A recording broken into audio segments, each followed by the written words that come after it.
আসসালামু আলাইকুম। গত বেশ কিছুদিন আগে একজন অপরিচিত লোক আমার কাছে এসে আমার মহল্লার একজন মুসল্লি ধরেন মোহাম্মদ অজিদ মিয়া সম্পর্কে জিজ্ঞাসা করতেছে যে সে লোকটা কেমন, এবং যে লোকটা তাকে আমি চিনি না, সে মূলত আমি যেটা বুঝতে পারলাম যে তার ছেলের বিবাহ দিবে এবং সেই জন্য এই মেয়ে পক্ষের খোঁজখবর নিতে আসছে। তো মোহাম্মদ অজিদ মিয়া সম্পর্কে আমি যতটুকু জানি, এবং আমি যতটুকু জানি বলতে আমি ভালোই জানি আর কি, কারণ তার সাথে আমার যতটুকু কথাবার্তা হয়েছে ভালোই মনে হয়েছে। সেভাবে আমি বলে দিচ্ছি লোকটা ভালো, মোটামুটি সম্পর্ক করা যেমন একটা আমি পজিটিভ মন্তব্য করে দিচ্ছি আর কি। এর কিছুদিন পরে যখন এই বিবাহটা হয়েছে আল্লাহর হুকুমে, এবং যখন বিবাহটা হয়েছে তখন বিবাহটা হওয়ার দিন আমি আমার একজন পরিচিত আরেকজন মুসল্লি মুদি দোকানদার, তার সাথে এই বিষয়টা শেয়ার করতেছিলাম যে এই ছেলের বাবা তো আমার কাছে এসেছিলো খোঁজখবর নেওয়ার জন্য। তো উনি বলছে যে আমি কী মন্তব্য করেছিলেন। পরে আমি বললাম যে আমি ভালো জানি, সেইভাবে আমি ভালোই বলে দিয়েছিলাম, সেইভাবে আমি বলছিলাম। তখন উনি বললেন যে দেখেন, উনি আবার জানে এই মাসলাটা হলো যে যখন যদি কেউ সম্বন্ধ করতে চায়, বিবাহের সম্পর্ক করতে চায়, এবং সেই উদ্দেশ্যকে নিয়ে যখন কেউ আপনার কাছে জিজ্ঞাসাবাদ করে কোনো একটা পরিবার সম্পর্কে, তখন আপনার ইমানি দায়িত্ব হলো যে আপনি সঠিক তথ্যটা দিবেন। সেক্ষেত্রে আপনার কোনো গীবত হবে না। সে যদি ইস্যুদের সাথে জড়িত, সে যদি কোনো খারাপ কারবার বা সে আসলে সেই মানুষটা যেমন বাস্তবে মানুষটা যেমন, সেই মন্তব্যটাই আপনাকে করতে হবে। এটা হলো শরীয়ী মাসলা, শরীয়ী বিধান। যদি আপনি না করেন, আপনি যদি লোকান এবং পরবর্তী যদি এই সম্বন্ধটা হয়, তো এখানে আপনি একটা দায়বদ্ধতার ভিতরে থেকে যাবেন আপনি এই গোপন করার কারণে। যাই হোক, তো উনি এই মশলাটা জানতো, উনি মশলাটা জানে।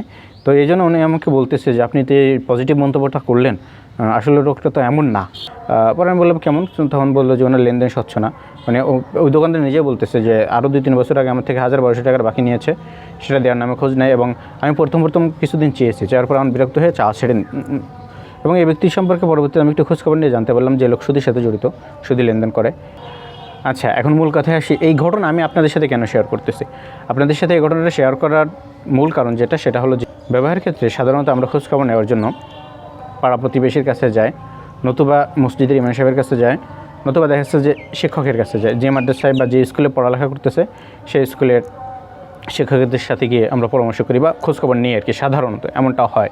তবে এই সকল ক্ষেত্রে এটা অনেক ভালো, এইসব জায়গা থেকে খোঁজখবর নিলে সঠিক তথ্য পাওয়া যেতে পারে। তবে এই সকল ক্ষেত্রে ভুল তথ্য পাওয়া যেতে পারে। যেমন ধরুন আপনার যে প্রতিবেশী, তার সাথে আপনার দ্বন্দ্ব, তখন দ্বন্দ্ব থাকার কারণে প্রতিবেশীর সাথে যেহেতু উঠা বসা প্রত্যেকদিন একটু দ্বন্দ্ব থাকতেই পারে, তখন সে কিন্তু একটা নেগেটিভ মন্তব্য করে দিতে পারে। আরেকটা ব্যাপার হয় যে ওই প্রতিবেশী খারাপ, হয়তো বা এই ফ্যামিলিটা ভালো, কিন্তু ওই প্রতিবেশী খারাপ, এখন সে শত্রুতার যে একটা খারাপ মন্তব্য করে দেবে। তো এই জন্য আমার ব্যক্তিগত মতামত হলো যে খোঁজখবর নেওয়ার জন্য হ্যাঁ, এগুলো একটু বিশদ আকারে খোঁজখবর নেওয়ার চেষ্টা করা, 2-1টা কথা বা 2-1জন শুধুমাত্র ইমাম সাহেবের মন্তব্য বা শুধুমাত্র শিক্ষকের মন্তব্যের উপরে সিদ্ধান্ত না নেওয়া, পাড়া প্রতিবেশীর আরও কিছু লোকজনের সাথে খোঁজখবর নেওয়া। বিশেষ করে আমি বলবো যে 3টা পদ্ধতির যদি খোঁজখবর নিই, তাহলে আমাদের জন্য দেখা যাচ্ছে যে সঠিক তথ্যটা পাওয়াটা সহজ হয় আর কি। 1 নম্বর হলো মসজিদের ইমাম সাহেবের কাছে যাওয়ার থেকে উত্তম আমি মনে করি হলো যে তারা যার সাথে লেনদেন করে, বেচা কেনা করে, যার সাথে, যে দোকানদারের সাথে, সেই দোকানদারের সাথে কথা বলে, এবং বিশেষ করে মুদি দোকানদার। কারণ ওমর রাদিয়াল্লাহু তাআলা একটা কথা বলেছিলেন যে ওনার মজলিসে একদিন একটা লোক বলতেছিল আরেকটা লোক সম্পর্কে, সে সার্টিফিকেট দিতেছিল যে লোকটা অনেক ভালো। তো যখন এই কথাটা বলেছে, তখন ওমর রাদিয়াল্লাহু তাআলা বললেন যে তুমি এই লোক সম্পর্কে ভালো সার্টিফিকেট কেমনে দিলা? তার সাথে কি তুমি সফর করেছো? তখন সে বললো যে না। বললো যে তার সাথে কি তুমি লেনদেন করেছো? তো এই ব্যক্তি বললো যে না। তখন ওমর রাদিয়াল্লাহু তাআলা বললেন যে যার সাথে তুমি লেনদেন করো নাই, যার সাথে তুমি সফর করো নাই, তার সম্পর্কে ভালো মন্তব্য তুমি কীভাবে করো? তো এই জন্য যেহেতু মুদি দোকানদারদের সাথে লেনদেন বেশি হয়, কীভাবে কী করতেছে না করতেছে, মুদি দোকানদারে ভালোও বলতে পারে যে আসলে লোকটা লেনদেনের ব্যাপারে কেমন। এবং মানুষের লেনদেন এবং উঠা বসা, এটাই হলো যে মানুষের বিতর্গত যে আখলাকটা, সেটা ফুটিয়ে তোলে। একটা পরিবার সম্পর্কে খোঁজখবর নেওয়ার জন্য 2 নম্বর সহজ এবং সুন্দর যে পদ্ধতি আমি মনে করি, সেটা হলো যে আমরা যেটা করি যে স্কুল বা মাদ্রাসায় বা স্কুলে পড়তেছে সেই স্কুল মাদ্রাসার গিয়ে খোঁজ নেওয়া। এমনটা না করে আমাদের উচিত হলো যে খোঁজ নেওয়া যে যে ছেলে বা যে মেয়ের গার্জিয়ান সম্পর্কে আমি খোঁজ নিতে যাচ্ছি, সে পূর্বে কোনো প্রতিষ্ঠানে পড়েছে কিনা। যদি পড়ে থাকে, তাহলে সেই পূর্বের প্রতিষ্ঠানের অ্যাকাউন্টিং ম্যানেজার, অর্থাৎ লেনদেন যে করে, বেতন নেওয়া বা ছুটি ছাটার বিষয়ে এই ধরনের যে বা দারুল ইকামা বলে বা প্রশাসনিক কার্যক্রমের সাথে যে শিক্ষক জড়িত, সেই শিক্ষকের সাথে গিয়ে কথা বললে আপনি একটা স্বচ্ছ পাইবেন। বাড়তে পারবেন।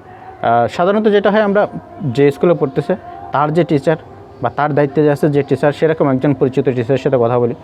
টিচারের কাছে তো সাধারণত সমস্ত ছাত্ররাই ভালো থাকে, তারা একটু এদিক সেদিক করে বলবে যে দুষ্টু অথবা মেধা ভালো বা কম, একটু তুর্কি বলে দিবে। কিন্তু আসলে আপনি যদি পরিবার সম্পর্কে খোঁজ নিতে চান, তাহলে অ্যাকাউন্টিং ম্যানেজার যিনি আছেন তার সাথে কথা বলে আপনি জানতে পারবেন যে আসলে এই পরিবারটা কেমন। আর একটা পদ্ধতি বা 3 নম্বর পদ্ধতি যেটা, সেটা হলো যে ছেলে বা মেয়ের গার্জিয়ান যদি চাকরিজীবী হয়, তাহলে সে তার চাকরিরত প্রতিষ্ঠানে গিয়ে খোঁজখবর নেওয়া যে লোকটা কেমন। ম্যানেজারের সাথে কথা বলা যেতে পারে, মালিক পক্ষের সাথে কথা বলা যেতে পারে, এবং বিশেষ করে কলিগের সাথে 2-4 জন কলিগের সাথে কথা বললে এবং তাকে বলা যে আমি আসলে বুঝিয়ে বলা। অনেক সময় দেখা যাচ্ছে যে চক্ষু লজ্জার কারণে বা মাসলা জানা না থাকার কারণে মানুষ একটা মন্তব্য করে দেয়, হ্যাঁ, তো ভালোও করতে পারে, সেটা খারাপও করতে পারে। তো এই জন্য বুঝিয়ে বলা যে আমি আসলে এরকম একটা সম্বন্ধ করতে চাচ্ছি, তো লোকটা আসলে কেমন এটা আমার জানা দরকার, তো সেভাবে আমি একটু জানতে চাই। যদি চাকরিজীবী হয় তাহলে চাকরিরত মহলে করতে পারেন। যদি ব্যবসায়ী হয় তাহলে তার ব্যবসা প্রতিষ্ঠানের কর্মচারী এবং দেখা যাচ্ছে তার কাস্টমার বা ব্যবসায়ী পার্টনার যারা আছে তাদের সাথে খোঁজখবর নেওয়া। তো এইভাবে যদি আপনারা আসলে, আমরা যে স্বাভাবিকভাবে সীমাবদ্ধ ইমাম সাহেব বা পাশের বাড়ির 2-1 মহিলার সাথে কথা বলে আমরা সীমাবদ্ধ থাকি, এমনটা না একটু সময় নিয়ে যদি আমরা বিস্তারিত খোঁজ নিই, তাহলে একটা পরিবার সম্পর্কে সঠিক তথ্যটা পাওয়াটা আমাদের জন্য সহজ হয়। তো এই বিষয়টা সবার সাথে শেয়ার করা ছিল। সবাই ভালো থাকবেন। আসসালামু আলাইকুম।